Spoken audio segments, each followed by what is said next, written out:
À l'intérieur de ce monde, je prenais la fuite avec mes peurs les plus précises et les plus enfuies chez moi. Je me rendais compte que des drones me suivaient, et partout où je pouvais me cacher, comme derrière cet arbre par exemple, je n'étais jamais en sécurité. C'était une drôle de sensation. Autour de moi existait une sorte de carcan oppressif, où tout le monde me surveillait.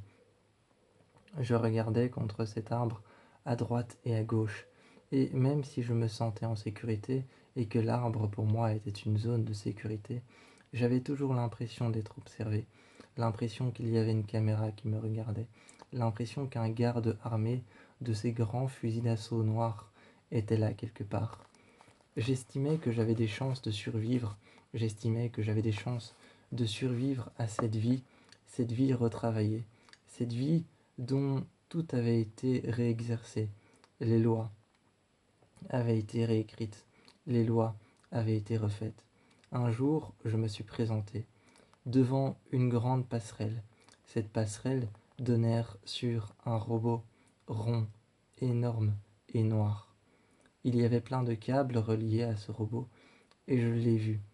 Je suis parti appliquant une tactique de défense, en voyant les gardes qui m'empêchaient de partir. Ils m'ont mis les menottes à la main, mais tout de suite, je me suis laissé faire.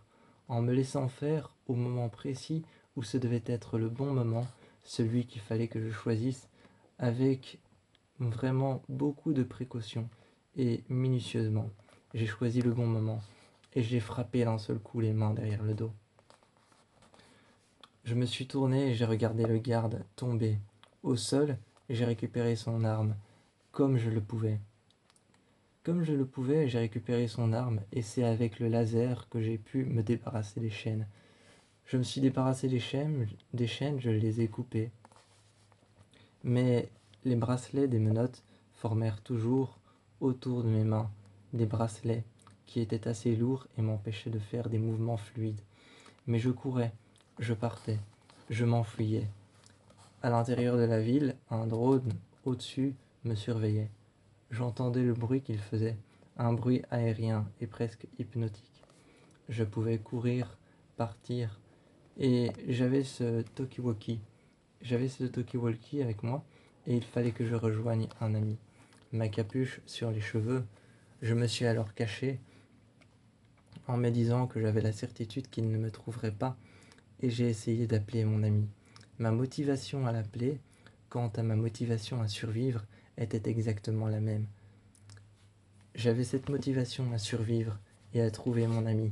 Mon ami devait être en grand danger quelque part dans ce monde, tombé ou pris au piège. Je devais le retrouver et j'ai vu sur le côté une voiture de sport noire, extrêmement, extrêmement puissante, je m'en doutais. Je n'ai pas cassé la vitre parce que sinon il y allait y avoir une alarme. J'ai regardé la voiture et je me suis demandé comment est-ce que je pouvais rentrer. Comment est-ce que je pouvais rentrer à l'intérieur de la voiture sans même déclencher l'alarme. C'était compliqué pour moi. Compliqué de trouver un moyen de rentrer dans cette voiture sans casser une vitre et déclencher l'alarme. Alors, j'ai essayé de trouver un autre moyen de déplacement. Et là, j'ai vu une moto.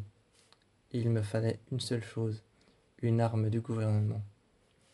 Une arme du gouvernement me permettrait alors d'utiliser le laser pour décadenasser la moto, détruire le cadenas et partir avec.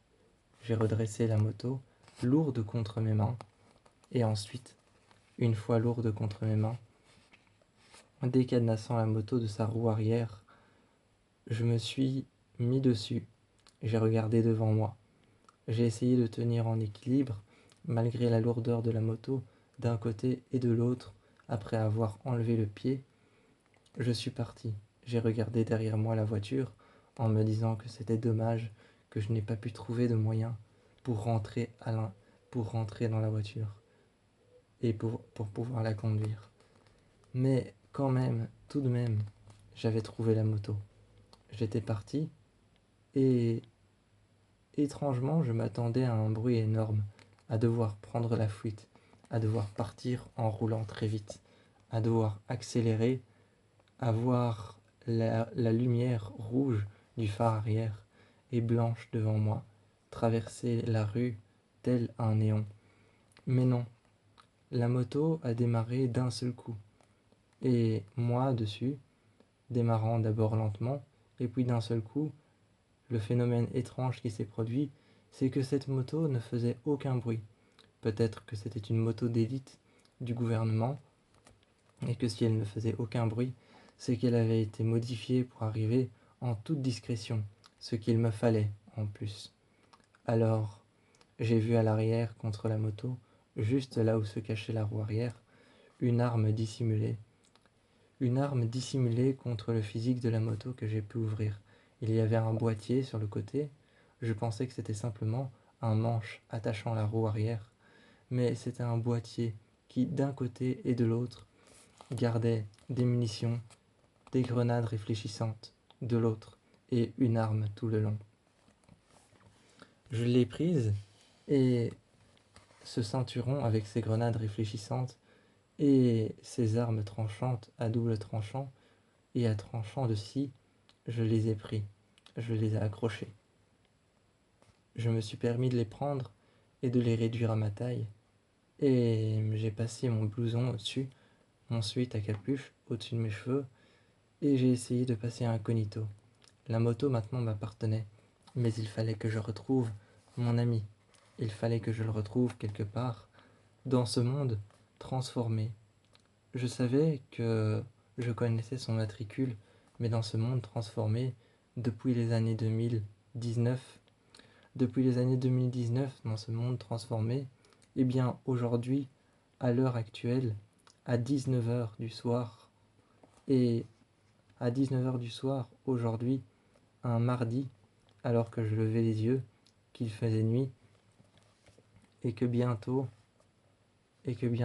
lui allait peut-être disparaître dans ce monde transformé, qui était transformé et ne cessait d'évoluer. Je regardais les drones et je cherchais à faire un plan, à trouver un plan pour passer entre, pour passer entre les endroits où les drones surveillent. Les drones sont calibrés pour surveiller des endroits spécifiques, des endroits qui ont été calibrés pour eux.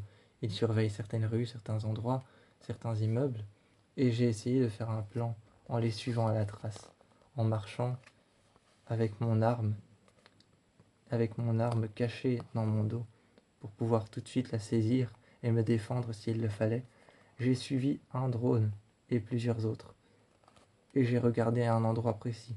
Il n'y avait qu'un seul chemin spécifique pour pouvoir éviter tous les trajets des drones et éviter d'être vus et surveillés, car les drones savaient très bien appeler des vaisseaux, qui ensuite savaient très bien embarquer un humain s'il tentait de fuir. Mais j'ai réussi à m'enfuir, j'ai réussi à traverser entre les lignes calculées pour les drones, et je suis parti à la recherche de mon ami sans plus attendre.